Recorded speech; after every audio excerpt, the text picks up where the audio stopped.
जय श्री राम। अरण्यकांड का 49वां सर्ग। रावण द्वारा सीता का अपहरण, सीता का विलाप और उनके द्वारा जटायु का दर्शन। सीता के इस वचन को सुनकर प्रतापी दशमुख रावण ने अपने हाथ पर हाथ मारकर शरीर को बहुत बड़ा बना लिया। वह बातचीत करने की कला जानता था। उसने मिथिलेश कुमारी सीता से इस प्रकार कहना आरंभ किया।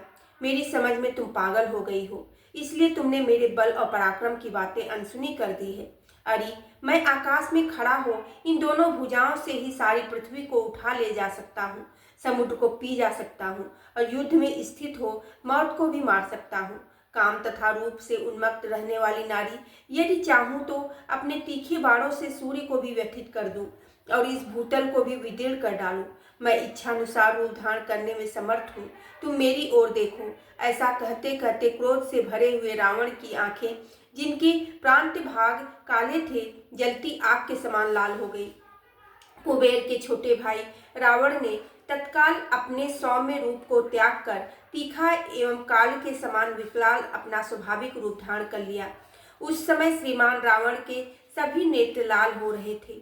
वह पक्के सोने के आभूषणों से अलंकृत था और महान क्रोध से आविष्ट हो नील मेघ के समान काला दिखाई देने लगा।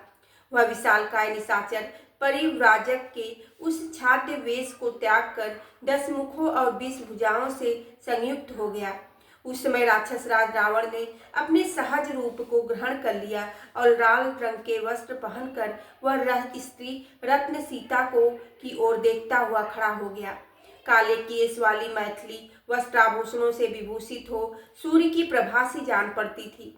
रावण ने उनसे कहा, वारारोहे, यदि तुम तीनों लोगों में विख्यात पुरुष को अपना पति बनाना चाहती हो तो मेरा आश्रय लो। मैं ही तुम्हारे योग्य पति हूँ।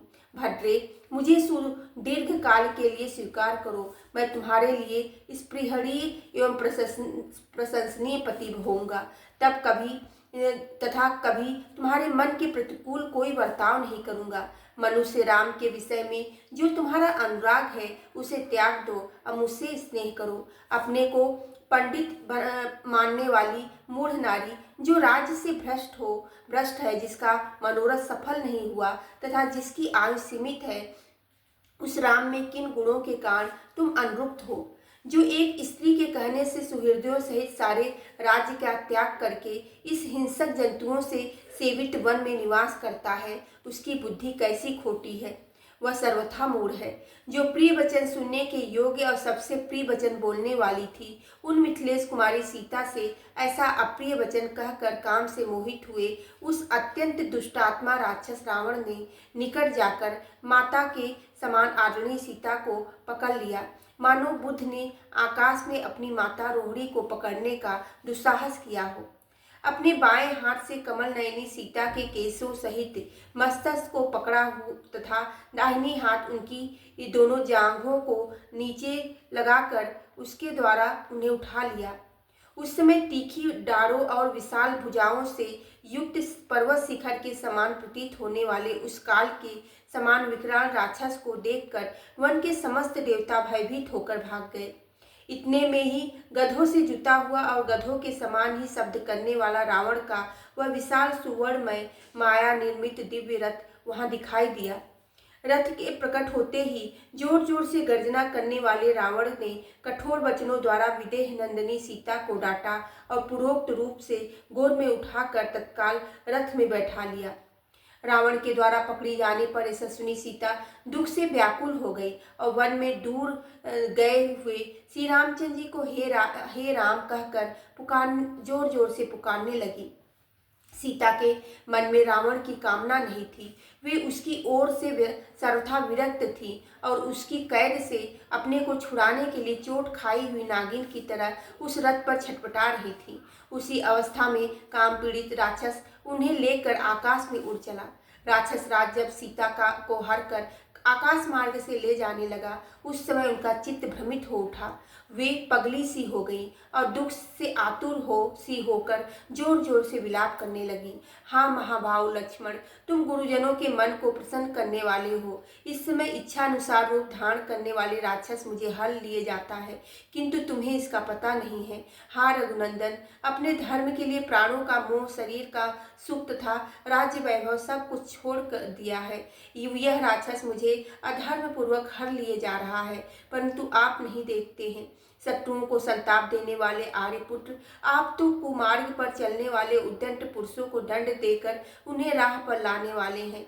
फिर ऐसे पापी रावण को क्यों नहीं दंड देते? उद्दंड पुरुष के उद्दंडता पूर्ण कर्म का फल तत्काल मिलता नहीं दिखाई देता है, क्योंकि इसमें काल भी सहकारी कारण होता है। जैसे कि खेतों के पकने के लिए तदनुकूल समय की अपेक्षा होती है, रावण तेरे सिर पर काल नाच रहा है। उसी ने तेरी विचार शक्ति को नष्ट कर दी है, इसलिए तूने ऐसा पाप कर्म किया है। तुझे श्री राम से वह भयंकर संकट प्राप्त हो जो तेरे प्राणों का अंत कर डाले। हाय, इस समय कैकेयी अपने बंधु बांधवों सहित सफल मनोरथ हो गई, क्योंकि धर्म की अभिलाषा रखने वाली यशस्वी श्री राम की धन पत्नी होकर भी मैं एक राक्षस द्वारा हरी जा रही हूँ। उन जनस्थान में खिले हुए कनेर वृक्षों से प्रार्थना करती हूँ, तुम लोग शीघ्र ही श्री राम से कहना कि सीता को रावण हल ले जा रहा है। हंसों और सारसों के कलरवों से मुखरित हुई गोदावरी नदी को मैं प्रणाम करता हूँ। माँ, तुम श्री राम से शीघ्र ही कह देना, सीता को रावण हल ले जा रहा है। इस वन के विभिन्न वृक्षों पर निवास करने वाले जो जो देवता हैं, उन सबको मैं नमस्कार करती हूँ। आप सब लोग शीघ्र ही मेरे स्वामी को सूचना दे दें कि आपकी स्त्री को राक्षस हल ले गया। यहाँ पशु पक्षी आदि जो कोई भी नाना प्रकार के प्राणी रहते हैं, उन सबकी मैं शरण लेती हूँ। वे मेरे स्वामी श्री रामचंद्र जी से कहें कि जो आपको प्राणों से भी बढ़कर प्रिय थी, वह सीता हरी गई। आपकी सीता को असहाय अवस्था में रावण हल ले गया। महाभाव श्री राम बड़े बलवान हैं, वे मुझे परलोक में भी गई हुई जान लें तो यमराज के द्वारा अपहृत होने पर भी मुझको पराक्रम पूर्वक वहां से लौटा लाएंगे। उस समय अत्यंत दुखी हो करुणाजनक बातें कहकर विलाप करती हुई विशाल लोचना सीता ने एक वृक्ष पर बैठे हुए गृधराज जटायु को देखा। रावण के बस में पड़ जाने के कारण सुंदरी सीता अत्यंत भयभीत हो रही थी। जटायु को देखकर वे दुख भरी वाणी में करुण क्रंदन करने लगी।